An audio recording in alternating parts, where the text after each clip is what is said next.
Halo semuanya, Sawadee-krap. Selamat datang di segmen analisa kasus Brigadir J yang awalnya terjadi di 8 Juli 2022.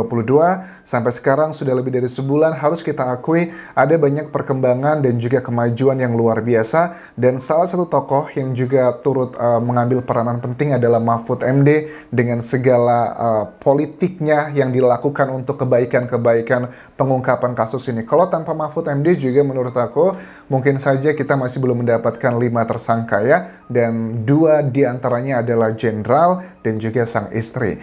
Hari ini Menko Polhukam dan juga Ketua Kompolnas ini bertemu dengan Komisi 3 DPR RI karena wajar Komisi 3 itu meliputi bidang hukum dan HAM dan juga keamanan. Jadi itu alasan kenapa Pak Mahfud untuk memberikan laporan dan juga mempertanggungjawabkan mengenai kasus dari Brigadir Yosua ini.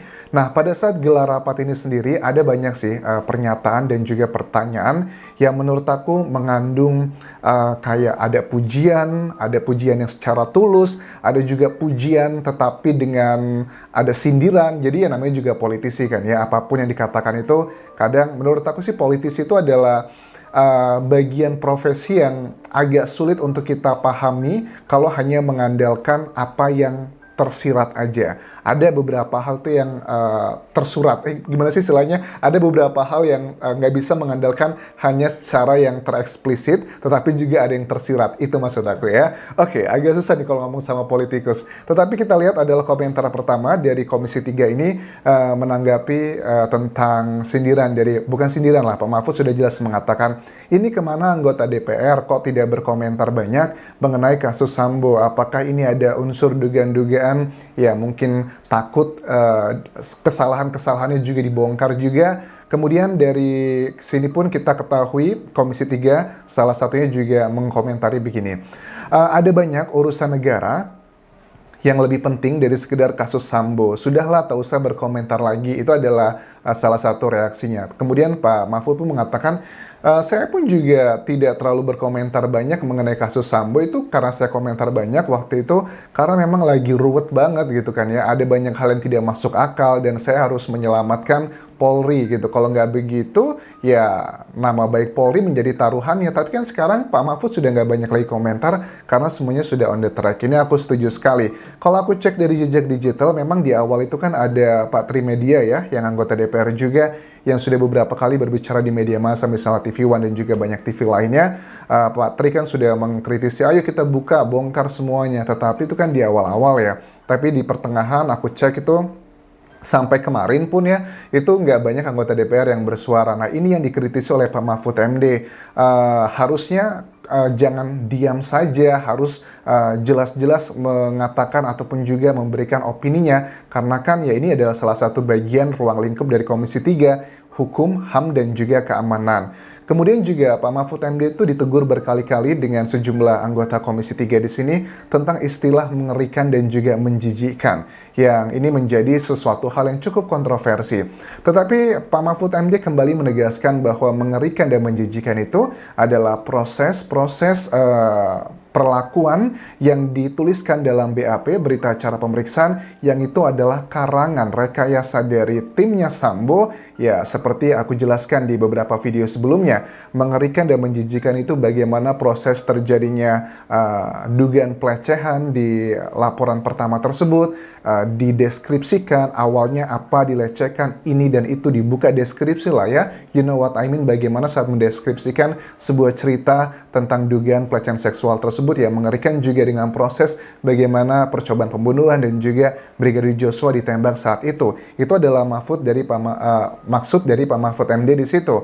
Dan Mahfud MD juga saat ditanya nih mengenai statement dia juga tentang, kan aku masih ingat banget Pak Mahfud MD pernah mengatakan, ini Verdi Sambo nih ya, kalau nggak jadi tersangka akan ada Jenderal Bintang 3 yang mengundurkan diri. Dan dari Komisi 3, anggota Komisi 3 itu sepertinya mendesak, ayo buka siapa Jenderal Bintang 3 tersebut. Kemudian Mahfud MD menjelaskan begini, saya berhak untuk tidak mengatakan siapa Jenderal Bintang 3 yang akan mengundurkan diri, karena saya juga sudah berkomunikasi dengan Kapolri, kecuali kalau nanti ada Jenderal Bintang 3 yang menuntut Mahfud MD, baru dia akan bersuara. Tetapi bagi aku ini juga sangat pintar dan juga bijak dengan tidak mengungkapkan siapa Jenderal Bintang 3 tersebut, karena nanti akan ditwist gitu ya, dipelintir. Kenapa? Apakah jangan-jangan nanti kalau politisi gitu ya melihat kenapa kok Jenderal Bintang 3 itu mengancam untuk akan mengundurkan diri kalau si Verdi Sambo tidak jadi tersangka, akan dipelintir. Jangan-jangan kasus ini dijadikan dia sebagai senjata karena untuk mencapai kepentingan-kepentingan pribadi. Padahal kalau kalian sudah mengamati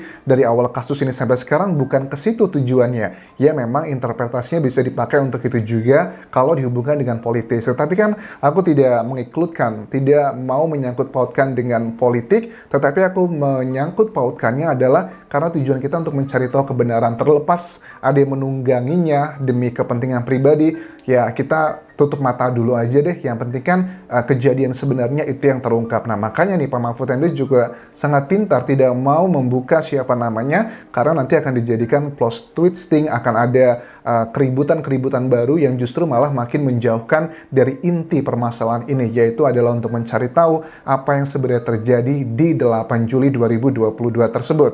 Nah kemudian juga Mahfud MD ini menegaskan pada saat ditanya, ini kayaknya Kompolnas ini kerjaannya cuma ngomong di koran aja, di media massa aja. Ada nggak sih kerjaan-kerjaan yang lainnya? Kemudian responnya begini, kami nggak cuma ngomong di koran saja. Misalnya nih, ada berkas-berkas tentang bedol deso dan pemakaman secara kedinasan. Bedol deso tuh ya ini adalah kayak untuk nonaktifkan jenderal dan juga orang-orang oknum-oknum anggota Polri yang masih bekerja dan juga berdinas di posisi yang strategis. Nah ini adalah respon yang sangat baik sekali, karena apa? Dengan saat itu aku masih ingat banget pada saat Kapolri menonaktifkan sejumlah jenderal dan juga anggota Polri yang punya posisi tinggi di situ, baru mulai kasusnya terbongkar satu persatu, dan bahkan ada lebih dari 80-an anggota Polri yang saat ini sedang diperiksa oleh tim Irsus, apakah mereka ada cuma sekedar kode etik ataukah ada pidana juga yang mengarah ke sana.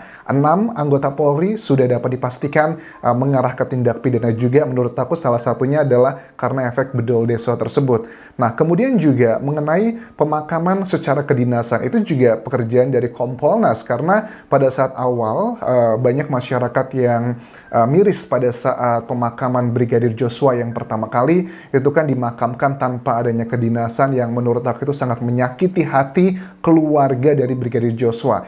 Kemudian kalau nggak percaya kata Pak Mahfud MD, bisa cek tuh surat-surat yang kita ajukan tuh ada tanggalnya berapa, ada memo-memonya, dan memang kami melakukan itu semuanya. Ya pada akhirnya ketahuan sama media massa, itu kan menunjukkan kami nggak cuma ngomong aja ke media massa, tetapi juga ada hal-hal yang kita lakukan tidak selalu terpantau media massa. Ya bagi aku ini juga adalah hal yang cukup fair ya, karena kan aku melihat juga beberapa anggota Komisi 3 ini kan berusaha menyerang, misalnya adalah dengan statement kayak Ketua Harian Kompolnasnya ya, Pak Benny Mamoto. Pak Benny Mamoto itu lantang tapi salah gitu, ini kata Arteria Dahlan.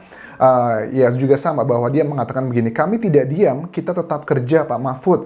Pak Benny Mamoto itu banyak sampaikan kesalahan data ke media, bicara lantang tapi salah. Nah kemudian Pak Mahfud MD juga fair ya, bahwa memang diakui di awal kasus ini muncul, sepertinya memang Benny Mamoto itu menjadi kayak corong saja dari Polri, dari penyidik saat itu. Tetapi kan pada saat Pak Mahfud MD sudah kembali dari ibadah hajinya saat itu, kemudian dipanggil lagi, ada menggunakan logika-logika dan banyak hal, akhirnya Pak Benny Mamoto sudah sadar ada sesuatu hal yang keliru. Tetapi permasalahannya adalah pernyataan dari Benny Mamoto tersebut itu diulang-ulang terus di media massa, yang kesannya itu memberikan kayak kesan bahwa Benny Mamoto itu selalu menjadi kayak PR-nya dari penyidik saat itu. Well, aku tahu harus mengakui memang Pak Benny Mamoto ada kesalahan yang luar biasa, tetapi pada saat aku nonton wawancara Benny Mamoto dan juga Rosyana Silalahi, memang ada bagian kekeliruan. Ya menurut aku sih, manusia itu keliru itu adalah hal yang wajar, asalkan bukan tujuannya untuk bohong. Nah pada saat aku melihat wawancara Rosyana Silalahi dengan Benny Mamoto, dalam hati kecilku tuh melihatnya ada bagian aku ngerasa kayaknya Pak Benny ini tidak bermaksud untuk bohong 100% seperti itu, tetapi dengan kondisi-kondisi yang saat itu ya harus disampaikan ke media massa gitu. Karena kita juga harus fairness ya. Ada beberapa prestasi dari Kompolnas sendiri, tidak hanya dari individunya saja, yang juga menjadi salah satu komponen penting membuat kasus ini sekarang menjadi terang benderang. Nah, kemudian mengenai isu yang waktu itu ada pengumuman tersangka baru lagi setelah Baradae, itu kan bukan ketua, tapi dari Komisi 3 anggotanya bilang gini, belum diumumkan sama Kapolri, Pak Mahfud MD menggiring dulu ada 3 tersangka, padahal baru diumumkan 2 tersangka. Terus beliau mengatakan begini, saya tuh tidak menggiring opini dan sebagainya, memang malamnya sudah dikasih tahu ada 3 tersangka, tetapi baru dikasih tahu 2 orang doang namanya, makanya saya bilang 3 tersangka. Toh saya tidak menyebutkan siapa namanya atau apanya. Menurut aku sih itu nggak terlalu fundamental ya, karena memang kita sudah mengetahui kan ya, di beberapa video kalau kalian cek per episode, kan aku tanya, memang siapa sih? Katanya ada 3 tersangka, kok baru diumumkan 2 tersangka, satunya siapa lagi gitu. Dan begitu pun juga sama dengan Pak Mahfud MD. Jadi mungkin dari anggota Komisi 3 ini tidak terlalu follow up kasusnya sangat detail, I know, karena mereka juga sibuk dengan berbagai macam kasus dan juga kegiatan lainnya, makanya tidak begitu detail. Nah, kemudian mengenai diagram Kaisar Sambo, ini benar atau tidak? Kita sudah tahu, juga aku bahas di beberapa waktu lalu di video ini mengenai kayak Kaisar Sambo dengan ada 6 slide ya, 6 slide PDF. Itu tentang kayak perjudian di Indonesia, bahwa dugaannya Sambo menjadi orang yang paling tinggi menerima setoran untuk distorkan bla bla bla. Ada beberapa jenderal juga yang terlibat di sana dugaannya, dan ada banyak nama di sana. Kemudian Mahfud MD mengatakan itu bukan dari saya gitu, tapi bahwa saya waktu bilang mengenai kayak ada Mabes, di dalam Mabes, kerajaan Sambo, kekaisaran, itu bukan itu maksudnya, tetapi lebih kayak kesistematis bagaimana kok bisa banyak banget anggota Polri yang terlibat dalam kasus ini, entah itu karena pelanggaran kode etik doang, atau ada mengarah ke pidana. Itu nanti kita akan cek lebih dalam. Nah, itu adalah mengenai ini. Jadi menurut aku pada saat Komisi 3 mengkritisi hal seperti itu, kayaknya mereka juga nggak begitu knowledgeable ya mengenai kasus ini, terutama untuk yang diagram itu. Karena kan memang bukan Pak Mahfud yang menyampaikan itu adalah yang tersebar di media massa, dan dugaanku sih kayaknya bisa aja dipakai oleh oknum-oknum dari anggota Polri juga. Ada tim-tim yang berusaha, mungkin aja timnya Sambo, ataupun juga dari ya macam-macam lah. Sudah aku bahas di video sebelumnya siapa aja possibility orang yang membuat itu. Nah, kemudian isu kayak LGBT, kemudian otopsi dubur, anggota LPSK terima amplop, gimana dengan pimpinannya, ini juga disampaikan dari Arteria Dahlan. Kemudian Pak Mahfud langsung tegas mengklarifikasi hal-hal tersebut. Ya, kalau isu LGBT dan otopsi dubur aku udah bahas di video sebelumnya, kalian tonton aja lebih detail. Tetapi tentang anggota LPSK yang terima amplop, itu dikatakan bahwa terminologinya salah, bukan terima amplop, tapi adalah menolak amplop coklat yang diberikan pada saat datang ke kediamannya atau bertemu di suatu tempat dengan timnya Verdi Sambo saat itu. Itu juga keliru kan ya, bukan terima tapi tolak. Nah, kemudian Arteria Dahlan mengatakan begini, kalau anggotanya aja itu diberikan amplop, bagaimana dengan pimpinannya? Pasti juga diberikan dong. Nah, ini juga menurut aku terlalu berpikir jauh ya, tapi nggak salah juga, harus ada salah satu cara kita berpikir kritis adalah dengan tidak percaya begitu saja, tetapi harus dengan landasan yang kuat. Menurut aku ini nggak terlalu kuat statement dari Arteria Dahlan. Kemudian Mahfud MD juga memberikan statement yang cukup menggelitik menurut aku, bahwa namanya teman itu sering muji tapi juga sering hantam, itu biasa aja. Ini pada saat beliau ngobrol dengan anggota Komisi 3 ini. Tetapi sekali lagi teman-teman, bahwa aku harus mengakui Mahfud MD adalah manusia biasa. Mungkin ada beberapa hal yang kita membacanya terlalu dalam, tetapi harus kita akui tanpa peranan seorang Mahfud MD, kasus ini tuh tidak akan terbuka secepat ini. Mungkin terbuka tetap, tapi mungkin akan waktunya lebih lama. Karena jujur pada saat Verdi Sambo ditetapkan sebagai tersangka, itu adalah momen sebelum penetapan Verdi Sambo sebagai tersangka, statement-statement dari Pak Mahfud itu benar-benar yang sepertinya memberikan tekanan untuk Kapolri untuk segera membuka seterang-terangnya. Jadi ada kritisi, ada juga apresiasi. Terlepas kalian pro atau kontra, itu adalah hak kita masing-masing, dan kita bebas bersuara di negeri demokrasi ini asalkan punya landasan yang kuat ya. Aku rasa itu yang bisa aku update untuk video kali ini. Terima kasih sudah menonton. Sampai ketemu lagi di video berikutnya. Kapun kerap semuanya. Bye-bye.